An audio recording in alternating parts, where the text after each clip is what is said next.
प्रसंग होची यीशु ख्रीष्ट को अज्ञात 18 वर्षर सत्यता। प्रभु यीशु ख्रीष्ट गोटे विवादर विषय नुहंती, विश्वास विषय। जो माने किछि जानती ना यीशु विषय से गोटे कथा कहती यीशु ख्रीष्ट 12 वर्ष रु 30 वर्ष मध्य कौटी थे से कहते ना यीशु कौटी आसते जान यीशु पुरी को आसी यीशु आसते पुरी को आसते आमर शंकराचार्य मान शिक्षा ग्रहण कर दीक्षा ग्रहण कर जाते प्रभु यीशु ख्रीष्ट थे हिंदू। ए वाक्य को आपण निजे शुणिबे आपण जी रिलेटिव को जानी से ख्रिस्टियन हूँ कि अन ख्रिस्टियन हूँ आप पठातु आदि आप यूट्यूब चैनल अच्छी यूट्यूब चैनल भी पका वाक्य को जी यूट्यूब चैनल पकई पारे पकातु लोक जानवा दो जीशुଙ୍କର से 18 वर्ष से कौटी प्रभु यीशु ख्रीष्टर जन्म समय ही पंडित माने प्रणाम कर तो जो शिशु यीशु को पंडित माने प्रणाम करने शिशु यीशु बड़ है बहु पंडित पाखे शिक्षा ग्रहण करने आसबे ना।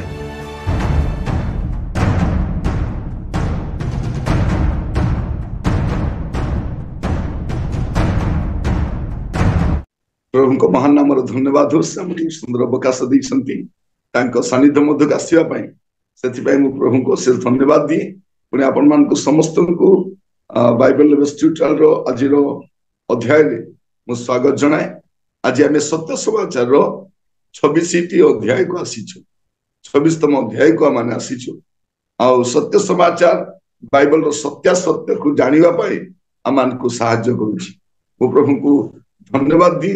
प्रिय भाई भौणी माने प्रभु यीशु ख्रीष्ट विवादर विषय नुहंती, विश्वासर विषय। प्रभु यीशु ख्रीष्ट गोटे विवादर विषय नुहंती, विश्वास विषय। बाइबल रे जहा गुड़िक लेखा जाइए लेखा जापरि आपण आमु पढ़िबु आउ परित्राण पाई। आज आम सत्य समाचार रे प्रभु यीशु ख्रीष्टर विषय आम अध्ययन करवा। प्रसंग होची यीशु ख्रीष्ट को अज्ञात 18 वर्षर सत्यता। यीशु ख्रीष्ट अज्ञात 18 वर्षर सत्यता। जो माने किछि जानती ना यीशु विषय से गोटे कथा कहती यीशु ख्रीष्ट 12 वर्ष रु 30 वर्ष मध्य कौटी थे से पचारि दिखती लोक मैंने कहते अरे तुम जानिनु से कहते ना यीशु कौटी आसते जान यीशु पुरी को आसी यीशु आसते पुरी को आसते आमर शंकराचार्य मान शिक्षा ग्रहण कर दीक्षा ग्रहण कर जाते प्रभु यीशु ख्रीष्ट थे हिंदू से सनातनी हिंदू यहीटा भी कही पकाती आम लोक मैंने चुप ही पर लगुच। प्रिय भाई भौणी माने प्रभु यीशु किए थिले बाइबल प्रकाश कर आमे कहते आप पुस्तक खोलतु जहन 20 पर्व 30 और 31। यीशु शिष्य मानक साक्षात रे यही परि अनेक और विभिन्न प्रकार आश्चर्य कर्म साधन कले से सबु एही पुस्तक रे लेखा होई नाही। किंतु तुम्हे माने जेपरि विश्वास कर जे यीशु ईश्वरंक पुत्र ख्रीष्ट अटंती पुणी विश्वास करी जेपरि तुम्हे माने ताहांक नाम रे जीवन प्राप्त हुओ एथि निमंते समस्त लेखा जाय अछि। कौन पे लेखा इछि जेपरि आपण पढ़िबे जानिबे और विश्वास करिबे और कौन जीवन प्राप्त हेबे एथि लेखा इछि। विनष्ट हेबे से लेखा नहीं। और बाइबल गुड़े विषय प्रकाश करे और गुड़े विषय नीरव मध्य रही किंतु नीरवता मध्य सुधा आप सत्यता पाई।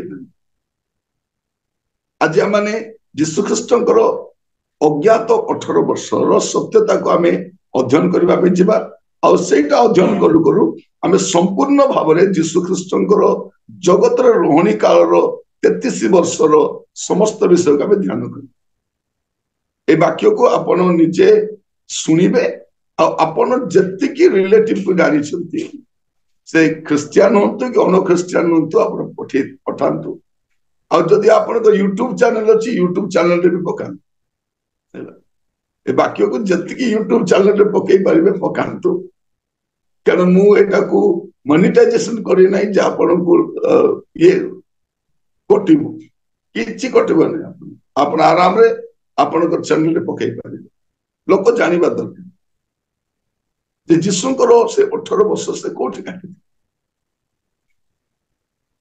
प्रभु जीशु ख्रीस्ट इतिहास रे बा भूगोल रे ऐतिहासिक भाव में कि भौगोलिक भाव में केबे भी भारत को आसीना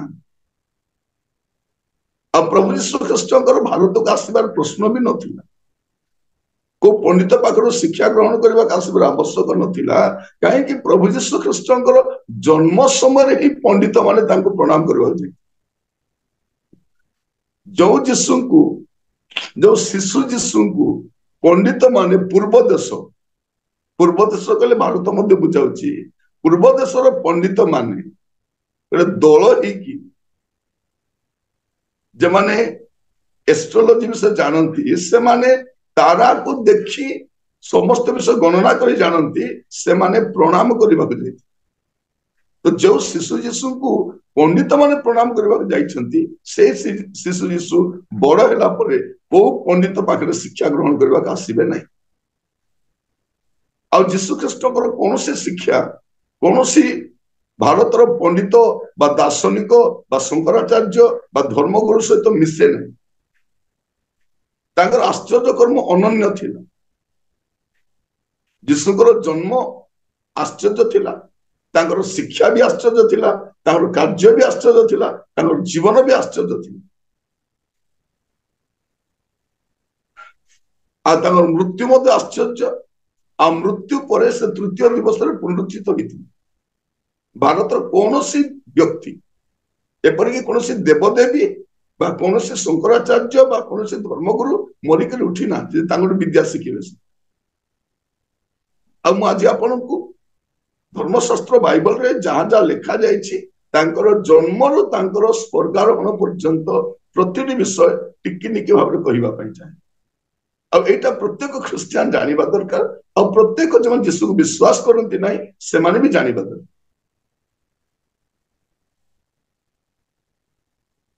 प्रथम विषय आम देखा जीशु ख्रीस्ट जीशु ख्रीस्ट जन्म हेबार अच्छा नुह से थिबार जन्म द्वारा समस्त विश्व सृष्टि आम प्रथम विषय पदटा पढ़ी जहन तार प्रथम अध्याय 3 पद जहन प्रथम अध्याय तार 3 पद ताहांको द्वारा समस्त सृष्ट हैला आ जे समस्त सृष्ट होइअछि सेति मध्यरु गोटिए सुधा ताहांको बिना सृष्ट होई नहीं एठे में जानू छु जे प्रभु जीशु ख्रीस्ट किए से सृष्टिकर्ता अटंती से किए अटंती से सृष्टिकर्ता अटंती से सृष्टिकर्ता और से कौन कले से देह धारण करी जगत को आसिले जब आप देखिए आपण तार 18 पद पढ़तु केही केबे ईश्वरंकु देखि नहीं पितांको कोलस्थित अद्वितीय पुत्र ताहांको प्रकाश कले प्रभु जीशु ख्रीस्ट ईश्वर को केही केबे देखि नहीं जब ईश्वर को केही केबे देखि नांती आम देशर लोक मन कहा को देखि तुम्हें क्या को देखिल जे आकृति बने पकैल ईश्वर को तो केही केबे देखि नांती तुम्हें क्या को देखिल भाई भनी माने जिते लोक माने शिक्षित लोक मैंने पचारती आम उत्तर भी दे पार अमेरिकार जनसंख्या 34 कोटी आमर देवदेवी का 33 कोटी किंतु आमे एते थाई कि मध्य अमेरिका तो समान नहीं से सुपर पावर से ज्ञान रे से धन रे सब रे नंबर 1 आमर 33 कोटी थाई मध्य किसी काम होनी अबांतर विषय गुड़ाक लोक मान लदिबा चाहती ये देखू कहीं के ईश्वर को देखी ना प्रभु जीशु ख्रीष्ट देह धारण कर जगत को आसिले जगत सृष्टिकर्ता प्रथम विषय आम जीशु ख्रीष्ट अज्ञात से 18 वर्षर अध्ययन करने समय प्रथम जन्म देखिए आईटा मन रखी था प्रभु जीशु ख्रीष्ट जन्म हेबार नहांती से थिबार जन्म होइछन आ भारतर जते राजा मान को देखिबे तांकर वंशावली नाही अधिकले तांकर बापार बापा तार बापा गोटे आसी परिबो जीशु ख्रीष्टଙ୍କର संपूर्ण वंशावली जे मानव भाव रे जे आसीले मानवीय संपूर्ण हिस्ट्री अछि जीशु इतिहास अटंती काल्पनिक नहंती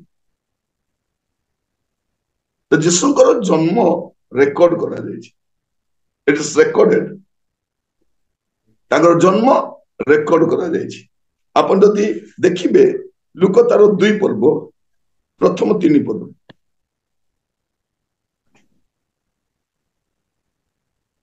से समय रे समस्त साम्राज्यवासी नाम लेखाजिब निमंते काइसर अगस्टଙ୍କ ठारू आज्ञा घोषणा करागला सूर्यार शासनकर्ता किरणीयଙ୍କ समय रे प्रथम थर एही नाम लेखा होइथिला सेति निमंते समस्ते नाम लेखेबा पई आपण आपण नगर को जाउथिले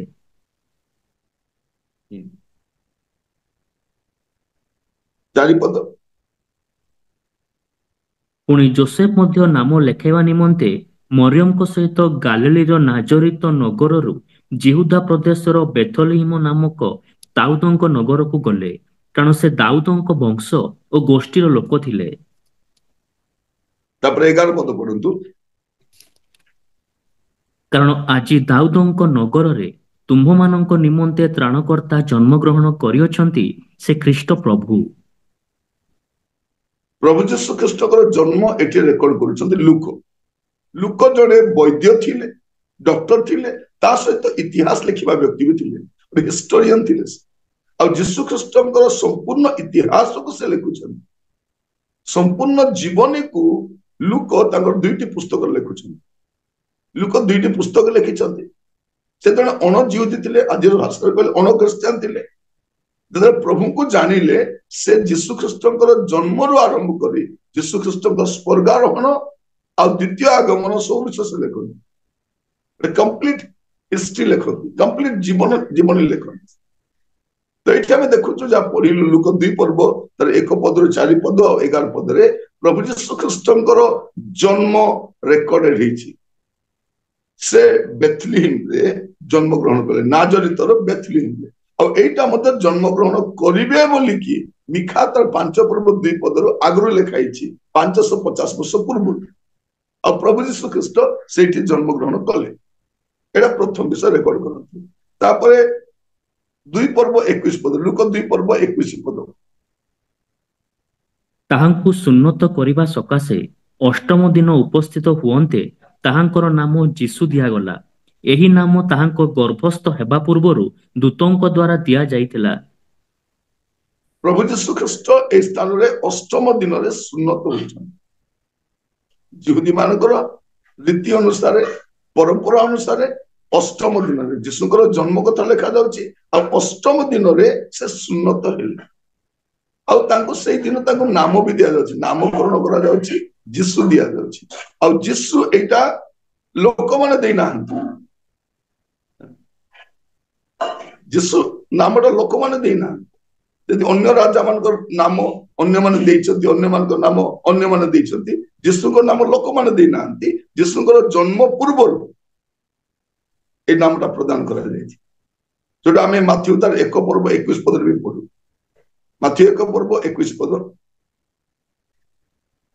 से पुत्र प्रसव करिवे आ तुम्भे ताहांको नाम जीशु देव कारण से आपणा लोकंको सेमानकर समस्त पापरु परित्राण करिवे कौन करिवे से आपणा लोक माने को लोक जो मान को से सृष्टि करिसन निर्माण करिसन से सेही लोक मान को परित्राण करिवे जीशु नामर अर्थ होची त्राणकर्ता उद्धारकर्ता मुक्तिदाता सेवियर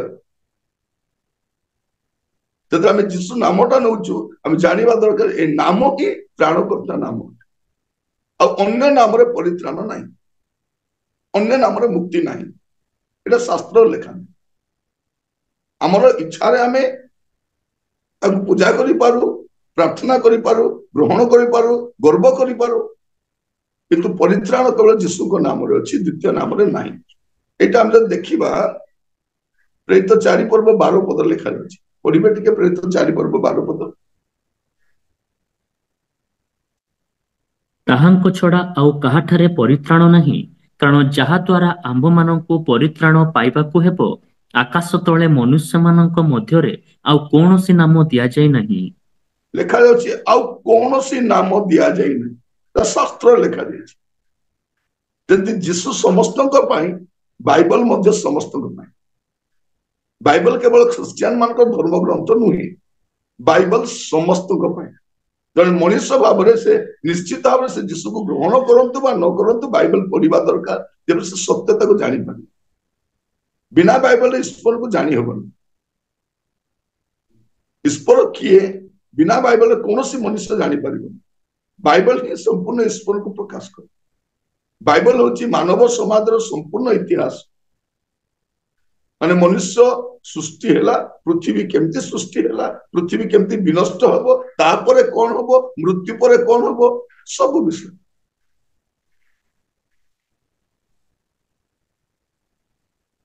ମନୁଷ୍ୟ କେମିତି ସୃଷ୍ଟି ହେଲା, ଧୂଳିରୁ ତିଆରି ହେଲା। ଆଉ ମଣିଷ ଜନ୍ମ ହେବା ପାଇଁ 84,000 ଜନିରେ ପ୍ରବେଶ କରିବାର ଆବଶ୍ୟକ ନାହିଁ। ସେ ମୃତ୍ତିକାରୁ ତିଆରି ହେଇଛି, ସେ ମୃତ୍ତିକାରେ ମିଶିବ, ତାପରେ ତାର ବିଚାର ହବ। ସେ ଅନନ୍ତ ସ୍ୱର୍ଗକୁ ଯିବ, ନହେଲେ ଅନନ୍ତ ନରକକୁ ଯିବ।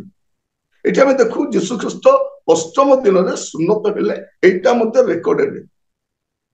ତାପରେ ଲୁକ 2 ପର୍ବ 40-41।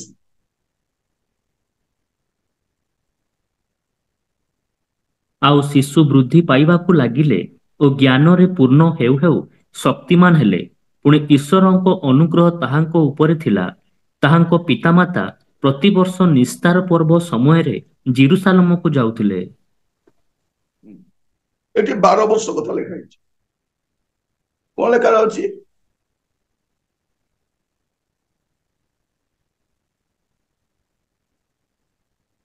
ଆପଣ 40-41-42 ବି ପଢିଲେ, ଆଉ ଥରେ ପଢନ୍ତୁ 40-41-42। ଆଉ ଶିଶୁ ବୃଦ୍ଧି ପାଇବାକୁ ଲାଗିଲେ ଓ ଜ୍ଞାନରେ ପୂର୍ଣ୍ଣ ହେଉ ହେଉ ଶକ୍ତିମାନ ହେଲେ, ପୁଣି ଈଶ୍ୱରଙ୍କ ଅନୁଗ୍ରହ ତାହାଙ୍କ ଉପରେ ଥିଲା। ତାହାଙ୍କ ପିତାମାତା ପ୍ରତିବର୍ଷ ନିସ୍ତାର ପର୍ବ ସମୟରେ ଜେରୁସାଲେମକୁ ଯାଉଥିଲେ। ତାହାଙ୍କର 12 ବର୍ଷ ସମୟରେ ସେମାନେ ପର୍ବର ରୀତି ଅନୁସାରେ ସେଠାକୁ ଯାତ୍ରା କଲେ। ପ୍ରଭୁ ଯୀଶୁ ଖ୍ରୀଷ୍ଟଙ୍କୁ ସେମାନେ ପ୍ରତିବର୍ଷ, ଏବେ 12 ବର୍ଷ ବୟସରେ, ଦେଖିଲୁ ଆମେ ଯୀଶୁଙ୍କର ଜନ୍ମ ଲେଖା ଯାଉଛି, ଅଷ୍ଟମ ଦିନ ସୁନ୍ନତ ହେଲେ, ଆଉ 12 ବର୍ଷ ବୟସରେ ସେ କୋଉଠି ଆସିଛନ୍ତି, ପୁଣି ଥରେ ଜେରୁସାଲେମ ଯାଉଛନ୍ତି। ସେମାନେ ରୀତି ଅନୁସାରେ ପ୍ରତିବର୍ଷ ନିସ୍ତାର ପର୍ବ ସମୟରେ କୋଉଠିକି ଯାଉଥିଲେ, ଜେରୁସାଲେମକୁ ଯାଉଥିଲେ। ଏବେ 12 ବର୍ଷ କଥା ଲେଖା ହେଇଛି। ଆଉ ଏଇ ଘଟଣା ଆମେ ଜାଣୁ ଯେ ପ୍ରଭୁ ଯୀଶୁ ଖ୍ରୀଷ୍ଟ ଏଇ ସମୟରେ କଣ ହଉଛି, ଆପଣ ଟିକେ ପଢିବେ ତାର 46 ପଦ 47 ପଦ। 3 ଦିନ ପରେ ସେମାନେ ତାହାଙ୍କୁ ମନ୍ଦିରରେ ପାଇଲେ। ସେ ପଣ୍ଡିତମାନଙ୍କ ମଧ୍ୟରେ ବସି ସେମାନଙ୍କ କଥା ଶୁଣୁଥିଲେ ଓ ସେମାନଙ୍କୁ ପ୍ରଶ୍ନ ପଚାରୁଥିଲେ। ଆଉ ଯେତେ ଲୋକ ତାହାଙ୍କ କଥା ଶୁଣୁଥିଲେ, ସମସ୍ତେ ତାହାଙ୍କ ବୁଦ୍ଧି ଓ ଉତ୍ତରରେ ଆଚମ୍ବିତ ହେଉଥିଲେ। ପ୍ରଭୁ ଯୀଶୁ ଖ୍ରୀଷ୍ଟ 12 ବର୍ଷ ବୟସରେ ସେ ପଣ୍ଡିତ ମାନଙ୍କ ସହିତ କଥା ହେଲେ, ପଣ୍ଡିତ ମାନେ ନିରୁତ୍ତର ହେଉଥିଲେ, ଆଚମ୍ବିତ ହଉଥିଲେ। ପଣ୍ଡିତ ମାନଙ୍କ ସହିତ ଯୋଉ ଯୀଶୁ 12 ବର୍ଷ ବୟସରେ ବସି ଆଲୋଚନା କରିପାରୁଛନ୍ତି, ସେ ଓଡିଶାକୁ ଆସିବାର ଆବଶ୍ୟକ ନାହିଁ। ଆପଣ ଯଦି ଇତିହାସ ବି ପଢିବେ ବା ଭୂଗୋଳ ବି ଦେଖିବେ, ପ୍ରଭୁ ଯୀଶୁ ଖ୍ରୀଷ୍ଟ ଭୌଗୋଳିକ ଭାବରେ ମଧ୍ୟ କେବେ ମଧ୍ୟ ସେ ଭାରତକୁ ଆସିନାହାନ୍ତି। ଏଠି ଆମେ ଦେଖୁ ଯେ ପ୍ରଭୁ ଯୀଶୁ ଖ୍ରୀଷ୍ଟ 12 ବର୍ଷ ବୟସରେ ତାଙ୍କୁ ଜେରୁସାଲେମକୁ ନିଆଗଲା। ଆଉ ସେଇଠି ସେ ପ୍ରାୟ 3 ଦିନ ପର୍ଯ୍ୟନ୍ତ ଭିଡ ସକାଶେ ଖୋଜି ପାରିଲେ ନାହିଁ। ଏମାନେ ଭାବିଲେ ଯେ ପ୍ରଭୁ ଯୀଶୁ ସମସ୍ତ ଆସି ଯାଇଛନ୍ତି, ସେମାନେ ଗୁଡେଇ ବାଟ ଆସିଲେ, ପୁଣି ଫେରିକି ଗଲା ପରେ ଯୀଶୁଙ୍କୁ ସେମାନେ ମନ୍ଦିରରେ ଦେଖା ପାଉଛନ୍ତି। ତାପରେ ସେମାନେ ବ୍ୟତିବ୍ୟସ୍ତ ହେବାରୁ ସେମାନେ ପୁଣି ଥରେ ଯୀଶୁଙ୍କୁ ସାଥିରେ ନେଇକି ଗଲେ। ଆଉ ନେଇକି ଗଲା ପରେ କଣ ହଉଛି ଆପଣ ଦେଖିବେ, 51 ପଦ ଆଉ 52 ପଦ ପଢନ୍ତୁ। ଲୁକ 2 ପର୍ବ 51-52। ପରେ ସେ ସେମାନଙ୍କ ସାଙ୍ଗରେ ବାହୁଡ଼ି ନାଜରିତକୁ ଆସିଲେ ଓ ସେମାନଙ୍କର ବଶୀଭୂତ ହୋଇ ରହିଲେ। ପୁଣି ତାହାଙ୍କ ମାତା ଏହି ସମସ୍ତ କଥା ସାବଧାନ ରୂପେ ଆପଣା ହୃଦୟରେ ରଖିଲେ। ଆଉ ଯୀଶୁ ଜ୍ଞାନରେ ଓ ଶରୀରରେ ପୁଣି ଈଶ୍ୱରଙ୍କ ଓ ମନୁଷ୍ୟମାନଙ୍କ ଅନୁଗ୍ରହରେ ବୃଦ୍ଧି ପାଇଲେ। ପ୍ରଭୁ ଯୀଶୁ ଖ୍ରୀଷ୍ଟ କଣ କଲେ? ସେ 12 ବର୍ଷ ବୟସରୁ ବାହୁଡ଼ି ଆସିଲା ପରେ ସେ ନାଜରିତରେ ରହିଲେ। ସେ ରହିଲେ ସେଠି 12 ବର୍ଷରୁ ସେ 30 ବର୍ଷ ପର୍ଯ୍ୟନ୍ତ ସେ ନାଜରିତରେ ହିଁ ରହିଛନ୍ତି। ଆଉ ସେ କଣ କରିଛନ୍ତି ରହିକି? ମାର୍କ ତାର 6 ପର୍ବ 3 ପଦରେ ଦେଖିବେ। ମାର୍କ 6 ପର୍ବ 3 ପଦ। ଏ କି ସେଇ ବଢ଼େଇ ନୁହେଁ? ଏ କି ମରିୟମର ପୁଅ, ଆଉ ଯାକୁବ, ଯୋଶୀ, ଜିହୁଦା ଓ ସିମୋନର ଭାଇ ନୁହେଁ? ପୁଣି ଏହାର ଭଉଣୀମାନେ କି ଏଠାରେ ଆମ୍ଭମାନଙ୍କ ସାଙ୍ଗରେ ନାହାନ୍ତି? ଆଉ ସେମାନେ ତାହାଙ୍କଠାରେ ବିଘ୍ନ ପାଇଲେ। ପ୍ରଭୁ ଯୀଶୁ ଖ୍ରୀଷ୍ଟଙ୍କର ଜନ୍ମ ପରେ, କାରଣ ପ୍ରଭୁ ଯୀଶୁ ଖ୍ରୀଷ୍ଟଙ୍କର ଜନ୍ମ ହିଁ ପବିତ୍ର ଭାବରେ ହେଇଥିଲା, ପବିତ୍ର ଆତ୍ମାଙ୍କ ଦ୍ଵାରା ହେଇଥିଲା। କିନ୍ତୁ ତାପରେ ଯୋସେଫ ମରିୟମଙ୍କ ଦ୍ଵାରା ଅନେକ ପୁତ୍ର ସନ୍ତାନ ଜାତ ହେଇଥିଲେ। ତାର ରେକର୍ଡ ସେଠି ଲେଖାଯାଉଛି ଏମାନେ ଥିଲେ। ଆଉ ପ୍ରଭୁ ଯୀଶୁ ଏ କି ସେହି ବଢ଼େଇ ନୁହେଁ? ଯେହେତୁ ଯୋସେଫ ବଢ଼େଇ କାର୍ଯ୍ୟ କରୁଥିଲେ, ତେଣୁ ପ୍ରଭୁ ଯୀଶୁ ଖ୍ରୀଷ୍ଟ ମଧ୍ୟ ବଢ଼େଇ କାର୍ଯ୍ୟ କରୁଛନ୍ତି। ସେ କାର୍ଯ୍ୟ ସେ କରୁଛନ୍ତି, ଆଉ ତାହା କରି ସେ ପରିବାରର ଅନ୍ୟ ସଦସ୍ୟ ମାନଙ୍କର ଯତ୍ନ ସେ ନେଉଛନ୍ତି। ଯେହେତୁ ବଡ ପୁଅ ଭାବରେ ତାଙ୍କର ଦାୟିତ୍ୱ ଥିଲା ପରିବାରର ଯତ୍ନ ନେବା, ତେଣୁ ସେ କଣ କରୁଛନ୍ତି? ସେ ବଢ଼େଇ କାର୍ଯ୍ୟ କରି ଯତ୍ନ ନେଉଛନ୍ତି। କେତେ ବର୍ଷ? 12 ବର୍ଷରୁ 30 ବର୍ଷ ପର୍ଯ୍ୟନ୍ତ ସେ ନାଜରିତରେ ରହିଲେ ଆଉ ବଢ଼େଇ କାର୍ଯ୍ୟ କଲେ। ବଢ଼େଇ କାର୍ଯ୍ୟ କରୁଥିଲେ। ଏ କି ସେହି ବଢ଼େଇ ନୁହେଁ? 12 ବର୍ଷର ବଢ଼େଇ ନୁହେଁ। 12 ବର୍ଷର ବଢ଼େଇ ବିଷୟରେ ଲୋକ 12 ବର୍ଷର କିଏ ବଢ଼େଇ କାମ କରେ ନାହିଁ। 12 ବର୍ଷରୁ 30 ବର୍ଷ ପର୍ଯ୍ୟନ୍ତ ଯୋଉ 18 ବର୍ଷ ସେ ନାଜରିତରେ ରହିଲେ। ମରିୟମଙ୍କର ଆଉ ତାଙ୍କର ସେ ଯୋଉ ଭାଇ ଭଉଣୀ ମାନେ ଥିଲେ, ସେମାନଙ୍କ ପ୍ରତ୍ୟେକଙ୍କ ସେ ଯତ୍ନ ନେଲେ। ଆଉ ଲୋକମାନେ ତାଙ୍କ ବିଷୟ କହୁଥିଲେ, ଏ କି ସେଇ ବଢ଼େଇ ନୁହେଁ? ତ ଏଇ 12 ବର୍ଷରୁ 18 ବର୍ଷ ସେ କୋଉଠି ଯାଇନାହାନ୍ତି, ନାଜରିତରେ ରହିଲେ ଆଉ ବଢ଼େଇ କାର୍ଯ୍ୟ କରୁଥିଲେ। ତାପରେ ପରବର୍ତ୍ତୀ ବିଷୟ ଲୁକ ଲେଖୁଛନ୍ତି। ଲୁକ କମ୍ପ୍ଲିଟ ବିଷୟ ଲେଖୁଛନ୍ତି। ଯେହେତୁ 12 ବର୍ଷରୁ 18 ବର୍ଷରେ ସେ ବଢ଼େଇ କାର୍ଯ୍ୟ କଲେ, ଆଉ ସେଗୁଡାକ ପ୍ରାଞ୍ଜଳ ଭାବରେ ଲେଖିବା ଆବଶ୍ୟକ ନାହିଁ। ତେଣୁ ସେ ଖାଲି ଏତିକି ଲେଖିଲେ, ଗଲେ ବଶୀଭୂତ ହେଇକି ରହିଲେ। 12 ବର୍ଷରୁ ଗଲେ ରହିଲେ, ଆଉ 30 ବର୍ଷ ପର୍ଯ୍ୟନ୍ତ ସେ ବଢ଼େଇ କାର୍ଯ୍ୟ କରି ସେଠି ରହିଲେ। ତାପରେ ପରବର୍ତ୍ତୀ ବିଷୟ ଲୁକ ଲେଖୁଛନ୍ତି। ଆଉ କଣ ହେଲା ତାପରେ? ଲୁକ 3 ପର୍ବ 21 ପଦ। ସମସ୍ତ ଲୋକ ବାପ୍ତିଜିତ ହେଲା ଉତ୍ତାରେ ଯୀଶୁ ମଧ୍ୟ ବାପ୍ତିଜିତ ହୋଇ ପ୍ରାର୍ଥନା କରୁଥିବା ସମୟରେ ଆକାଶ ଉନ୍ମୁକ୍ତ ହେଲା।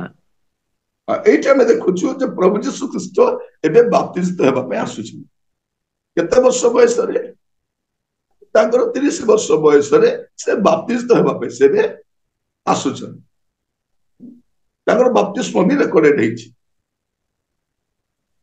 ବାପ୍ତିସ୍ମ ତାଙ୍କର ସୁନ୍ନତ ବି ରେକର୍ଡେଡ ହେଇଛି, ଆଉ ତାଙ୍କର ବାପ୍ତିସ୍ମ ମଧ୍ୟ ରେକର୍ଡ କରାଯାଇଛି।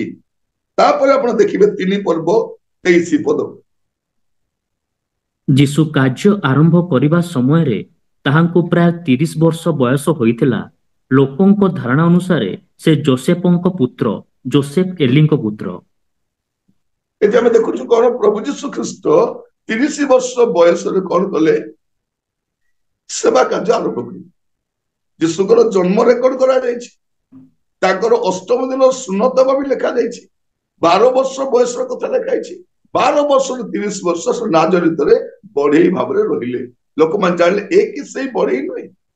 ନାଜରିତରେ ଅନେକ ବଢ଼େଇ ଥିଲେ, କିନ୍ତୁ ଏଇ ବଢ଼େଇ ସମସ୍ତଙ୍କଠାରୁ ଭିନ୍ନ ଥିଲେ। ଏ ବଢ଼େଇ କାହାକୁ ଠକନ୍ତି ନାହିଁ, ମିଛ କୁହନ୍ତି ନାହିଁ, କାମ ଠିକରେ କରନ୍ତି, ଆଉ ଉଚିତ ସମୟରେ ଲୋକକୁ ଦିଅନ୍ତି।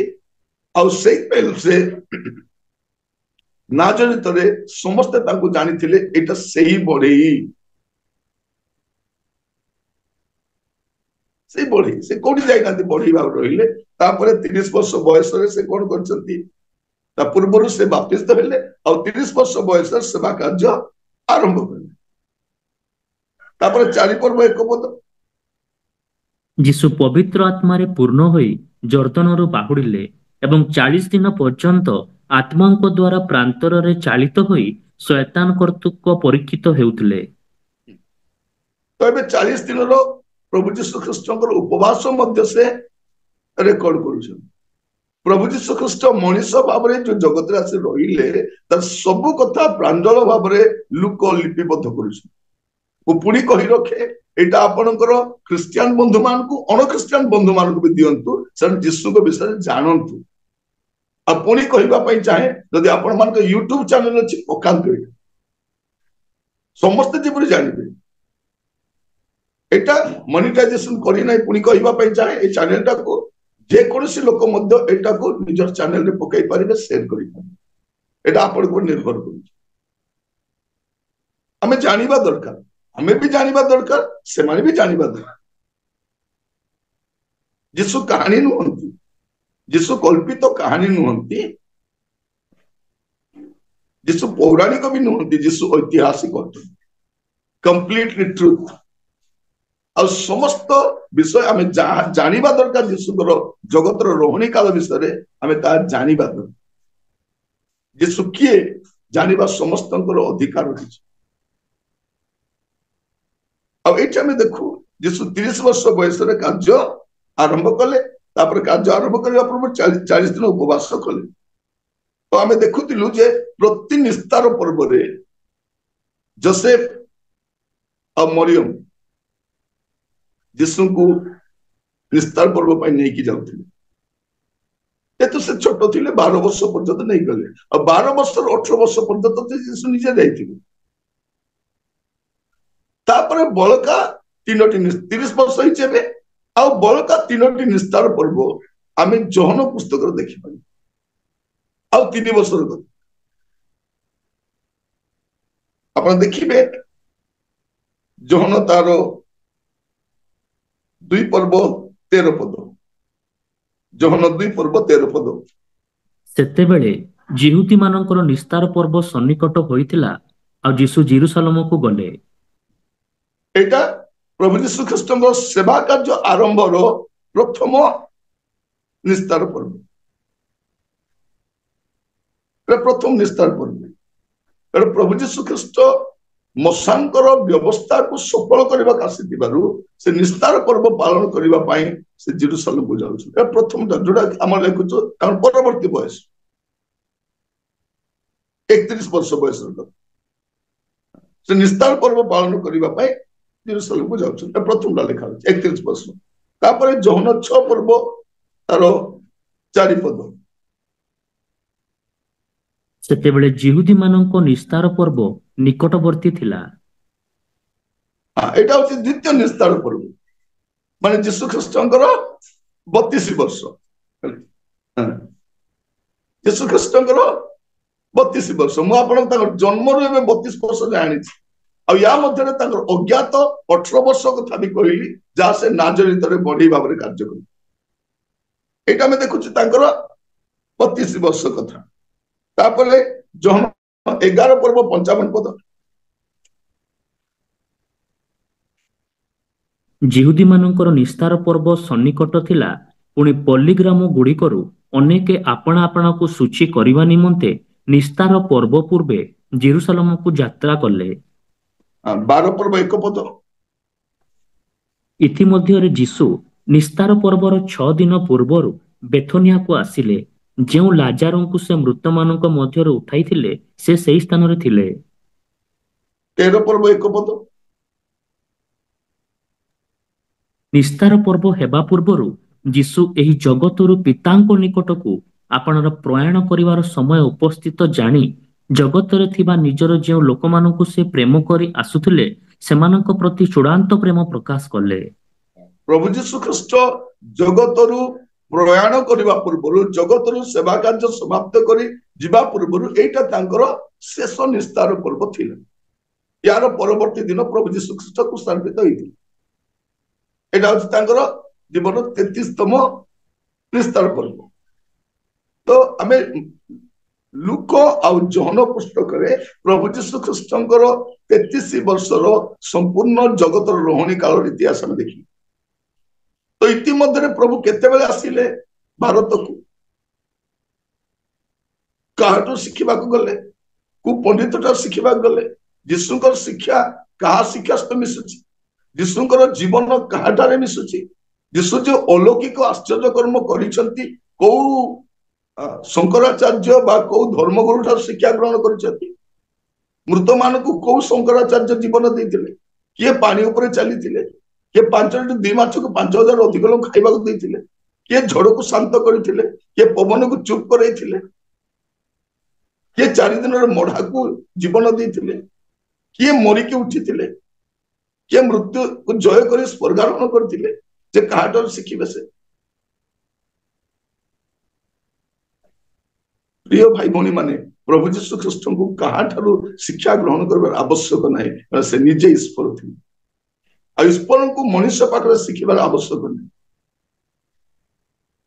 मत जड़े पचार आज्ञा जीशु कहीं स्कूल जाइना भारत राजा माने गुरुकुल को जाइछंती कौन ना कौन लोक शिक्षा ग्रहण कर जाइना कारण जीशु को पढ़ाई मास्टर का जन्म ही ना जे कहवा मात्र पृथ्वी सृष्टि है विश्व सृष्टि से कहा पाखक शिखा से तो ईश्वर अटन ये आम देखुचु 33 वर्षर संपूर्ण विषय तापर तो आम देखुचु लुक तार 23 पर्व देखंतु लुक 23 पर्व तार 33 पद आउ सेमाने कपाल नामक स्थान रे उपस्थित होई सेठारे ताहांकु क्रूसरे चढ़ाइले पुणी दुष्कर्मकारी मानक मध्यरु जनकु दक्षिण रे ओ अन्य जनकु बामरे क्रूसरे चढ़ाइले निस्तार पर्व परे तो से रात्र रे जीशु को धरिले और परवर्ती दिन आनी ताको कोन करछंती क्रूसार्पित करूछंती जीशु गाने कोन करछंती क्रूसार्पित कले तापर आपण देखिबे 46 पद आउ जीशु उच्च स्वर रे डाकी कहिले हे पिता तुंब हस्तरे मु आपणार आत्मा समर्पण करूअछि एहा कहि से प्राण त्याग कले क्रूसार्पित हेले और प्राण त्याग माने मृत्यु भोग कले अनेके कौन कहती ना प्रभु जीशु ख्रीष्ट मरी नथिले से मूर्छाई जाइथिले आउ तांकर शिष्य मान ताको चोरी करिक नै गले तांकर मृत्यु मध्य रेकॉर्डेड अछि एटा ओडिशा सरकार की भारत सरकार नुहे जे भूल तथ्य गुड़ाक देकी भूल रिपोर्ट बना जिवो एटा रोमियो सरकार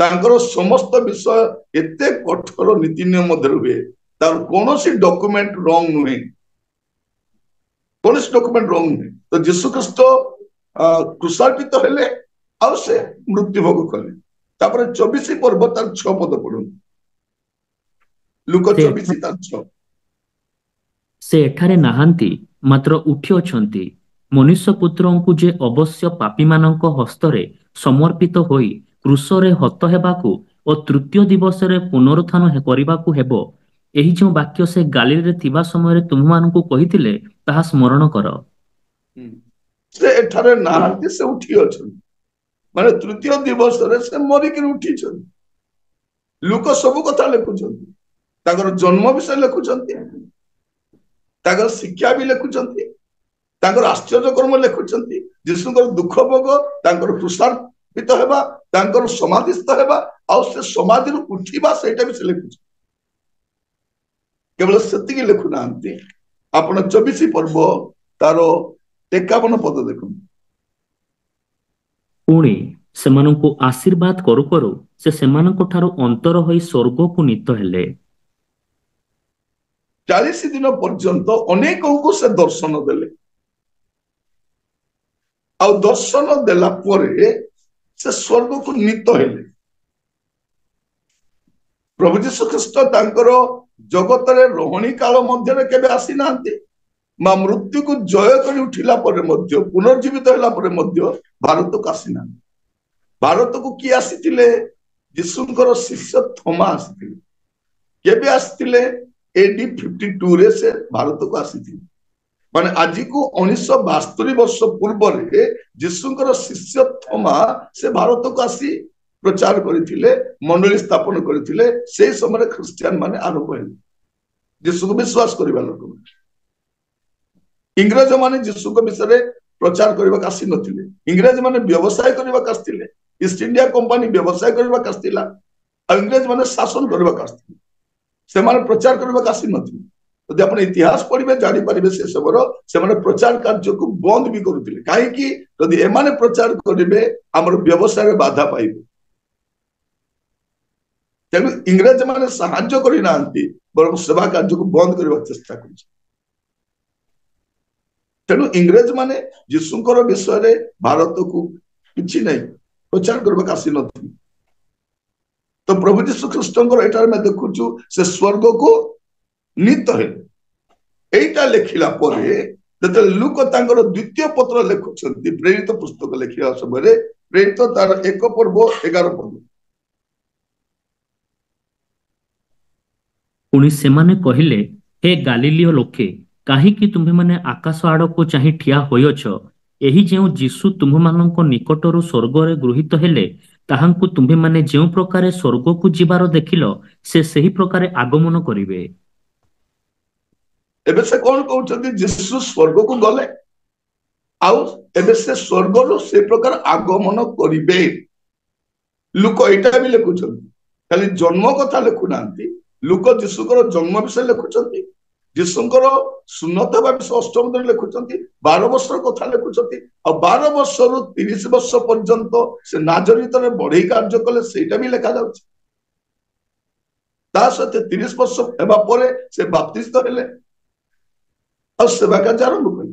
जहन तांगर 3टी निस्तार पर्व माने आउरी 3 वर्ष सेवा कार्य भी लिखुछ तो 33 वर्ष है।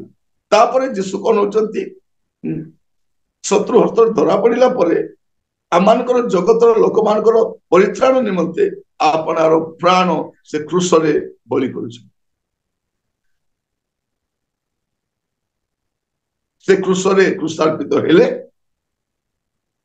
से मृत्यु भोग कले से समाधिस्थ हेले और समाधि से तृतीय दिवस उठिले और लुक लिखुछंती तांकर स्वर्ग को नीत हेबा कथा भी लिखुछंती और एठसे लिखुछन से जेपरि स्वर्ग को जाइछंती सेठारु से सेपरि आगमन मध्य करिवे। से आगमन करिबा कले कोन करिवे से विचार करिबा कासिबे सत्य धर्म रे विचार करिवे। एटा लुक तांगर प्रेरित पुस्तक लिखुछन। एबे चारियाडे लोक मान को कोन कहा जाउची मन परिवर्तन करिबा पय कहा जाउची। मन परिवर्तन कले ही जने लोक स्वर्ग राज्य को जाई पारे। धर्म परिवर्तन नुहे नाम परिवर्तन नुहे जाति परिवर्तन नुहे मन परिवर्तन एटा समस्त को जाना जाउची। प्रेरित 17 पर्व 30 पद। ईश्वर सही अज्ञानतार काल उपेक्षा करिअछन्ति सत्य किंतु एबे से सर्वत्र समस्त मनुष्य को मन परिवर्तन करिबा निमंते जणांती। एबे से कौन कर समस्त को मन परिवर्तन करने जनाऊँ। धर्म परिवर्तन नुहे कौटी भी ख्रिस्टियन माने धर्मांतरीकरण करती ना नुआ शब्द बाहर कर धर्मांतरीकरण ऑफ रिलीजन कौटी मध्य मोर जानिबारे धर्मांतरीकरण ही नहीं एवं मध्य नहीं। कौन कहा जाउची मन परिवर्तन कर जीवन परिवर्तन करो चरित्र परिवर्तन करो पाप को परित्याग करो एटा सर्वत्र समस्त को जना जाउची। एटा को कहा जाए सुसमाचार प्रचार। सुसमाचार किए सुसमाचार जीशु सेटा लुक लिखुछंती। लुक 2 पर्व पुणी थे पढ़ा 10 और 11 पद। लुक 2 पर्व 10 और 11 सेथिरे दूत सेमानंकु कहिले भय करो नहीं देखो मु समस्त लोकंकर अत्यंत आनंदजनक सुसमाचार तुम्ह मानंकु जणाउअछि कारण आज दाऊदंक नगर रे तुम्ह मानंक निमंते त्राणकर्ता जन्म ग्रहण करिअछंती से ख्रीष्ट प्रभु। समस्त सुसमाचार कौन जे त्राणकर्ता जन्म ग्रहण करछंती मुक्तिदाता उद्धारकर्ता जन्म ग्रहण करछंती और नाम भी लिखा जाए से ख्रीष्ट प्रभु। जीशु को नाम रे ही परित्राण अछि। एटा बाइबल प्रकाश कर से मानवर मुक्ति निमंते मानवर पाप क्षमा निमंते से जगत को आसी और से जन्म ग्रहण करथिले। କାରଣ ତାଙ୍କର ସୁଷ୍ଠ ମନୁଷ୍ୟକୁ ଉଦ୍ଧାର ତାର ଧର୍ମ କର୍ମ ତ୍ୟାଗ ତପସ୍ୟା ପୁଣ୍ୟରେ ହୁଏ ନାହିଁ, ତେଣୁ ତ୍ରାଣକର୍ତ୍ତାଙ୍କର ଆସିବାର ଆବଶ୍ୟକ ଥିଲା। ସେ ତ୍ରାଣକର୍ତ୍ତା ଭାବରେ ଆସିଲେ। ଆଉ ଆଜି ସେଇ ସୁସମାଚାର ସମସ୍ତଙ୍କୁ ଜଣାଇ ଦିଆଯାଉଛି ମନ ପରିବର୍ତ୍ତନ କରିବା ପାଇଁ। କାରଣ ପରବର୍ତ୍ତୀ ପଦ ଲେଖାଯାଉଛି ପ୍ରେରିତ 17 ପର୍ବ 31 ପଦରେ ପଢିବେ।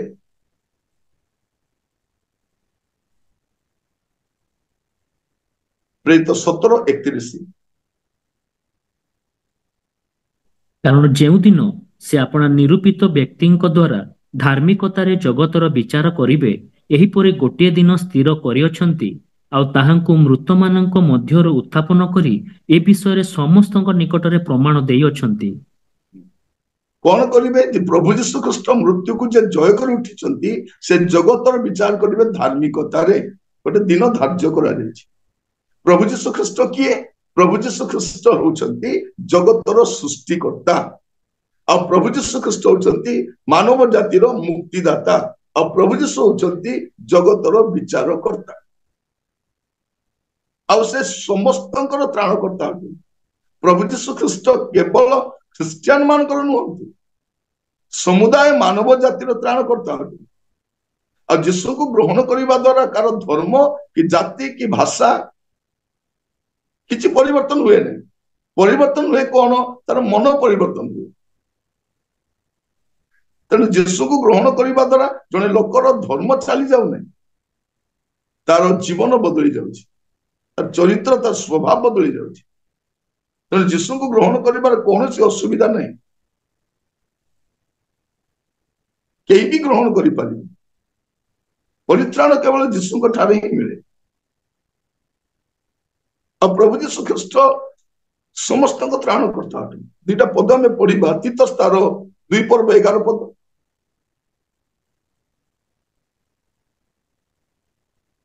କାରଣ ସମସ୍ତ ମାନବର ପରିତ୍ରାଣ ନିମନ୍ତେ ଈଶ୍ୱରଙ୍କ ଅନୁଗ୍ରହ ପ୍ରକାଶିତ ହୋଇଅଛି।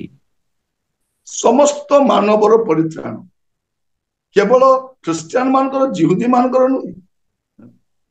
ବେଳେବେଳେ ଲୋକମାନେ କଣ କହୁଛନ୍ତି? ଯୀଶୁ ବିଦେଶରୁ ଆସିଥିଲେ। ଅଜ୍ଞାନ ଲୋକମାନେ କହୁଛନ୍ତି ଆମେରିକାରୁ ଆସିଥିଲେ, କିଏ କହୁଛି ଇଂଲଣ୍ଡରୁ ଆସିଥିଲେ। ଯୀଶୁ ଇଂଲଣ୍ଡ କି ଆମେରିକାରୁ ଆସିନଥିଲେ, ଯୀଶୁ ସ୍ୱର୍ଗରୁ ଆସିଥିଲେ। ସେ ସୃଷ୍ଟିକର୍ତ୍ତା ଅଟନ୍ତି, ଯେ ଜଗତର ସୃଷ୍ଟିକର୍ତ୍ତା, ଯେ ମନୁଷ୍ୟକୁ ସୃଷ୍ଟି କରିଛନ୍ତି। ସେ ଦେହ ଧାରଣ କରି ଜଗତକୁ ଆସିଥିଲେ, କୋଉ ଦେଶରୁ ଆସିନାହାନ୍ତି। ସେ ଏ ବିଦେଶୀ ଭଗବାନ ସେ ନୁହନ୍ତି।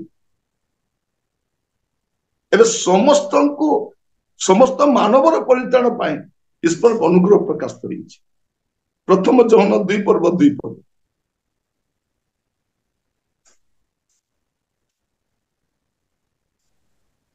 ଆଉ ସେ ଆମ୍ଭମାନଙ୍କ ପାପ ନିମନ୍ତେ, କେବଳ ଆମ୍ଭମାନଙ୍କ ପାପ ନିମନ୍ତେ ନୁହେଁ, ମାତ୍ର ସମସ୍ତ ଜଗତର ପାପ ନିମନ୍ତେ ମଧ୍ୟ ପ୍ରାୟଶ୍ଚିତ ସ୍ୱରୂପ ଅଟନ୍ତି।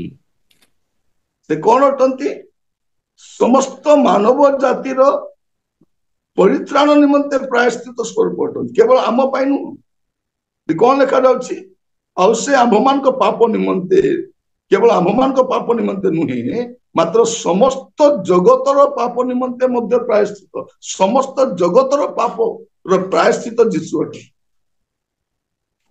ଯେତେବେଳେ ଜଣେ ଲୋକ ଯୀଶୁକୁ ଗ୍ରହଣ କରୁଛି, ସେ ତାର ତ୍ରାଣକର୍ତ୍ତାଙ୍କୁ ଗ୍ରହଣ କରୁଛି, ତାର ମୁକ୍ତିଦାତାଙ୍କୁ ଗ୍ରହଣ କରୁଛି।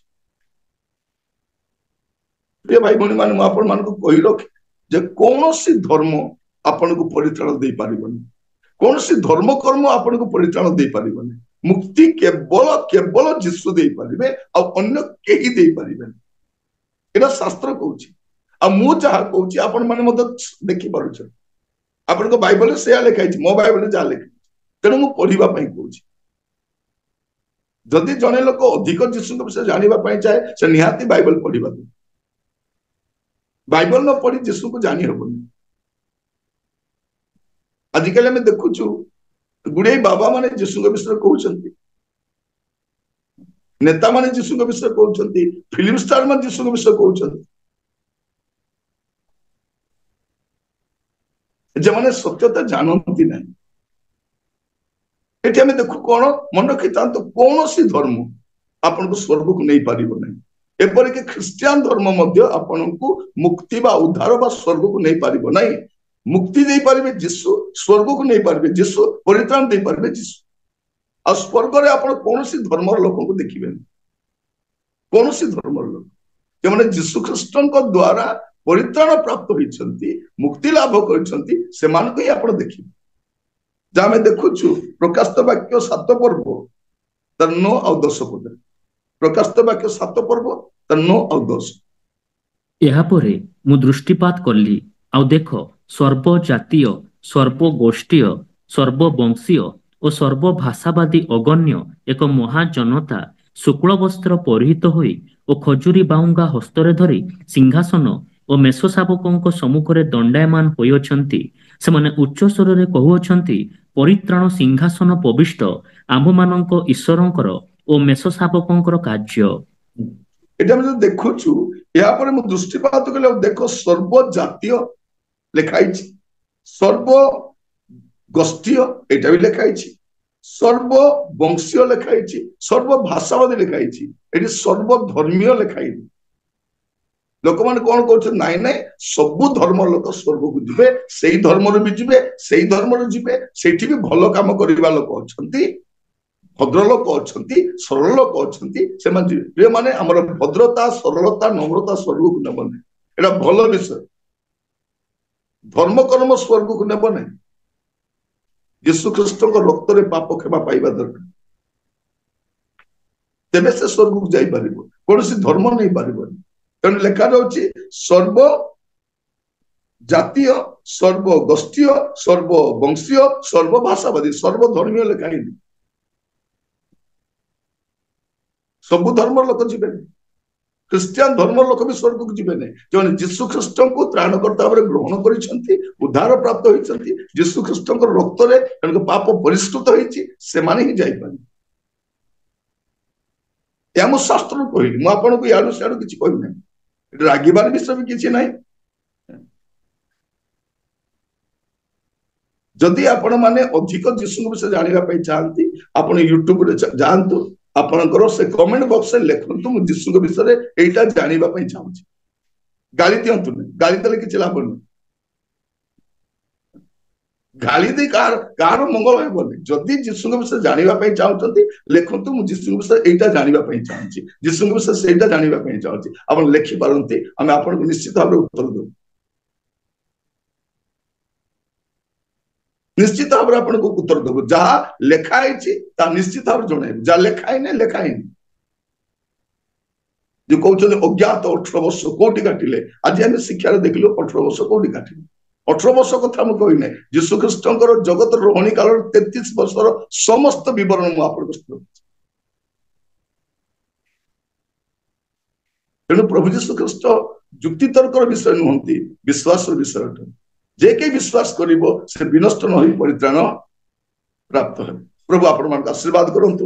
ଆସନ୍ତୁ ପ୍ରାର୍ଥନା କରିବା। ଅନୁଗ୍ରହକାରୀ ପିତା ପରମେଶ୍ୱର, ଆମେ ଆପଣଙ୍କୁ ଧନ୍ୟବାଦ ଦଉଛୁ। ସତ୍ୟ ସମାଚାର ଆଜି ସେଇ 26ଟି ଅଧ୍ୟାୟ ପର୍ଯ୍ୟନ୍ତ ଆମେ ଆସିପାରିଛୁ। ଆଜିର ଅଧ୍ୟାୟରେ ପ୍ରଭୁ ଯୀଶୁ ଖ୍ରୀଷ୍ଟଙ୍କ ବିଷୟରେ ଅଧ୍ୟୟନ କରିବା ପାଇଁ ଦେଇଥିବାରୁ ଧନ୍ୟବାଦ ଦିଏ।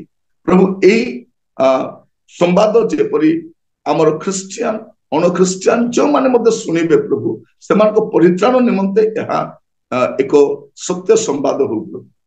ଯେପରି ସେମାନେ ସତ୍ୟାସତ୍ୟ ଜାଣିପାରିବେ, ଲୋକମାନଙ୍କର ଅବାନ୍ତର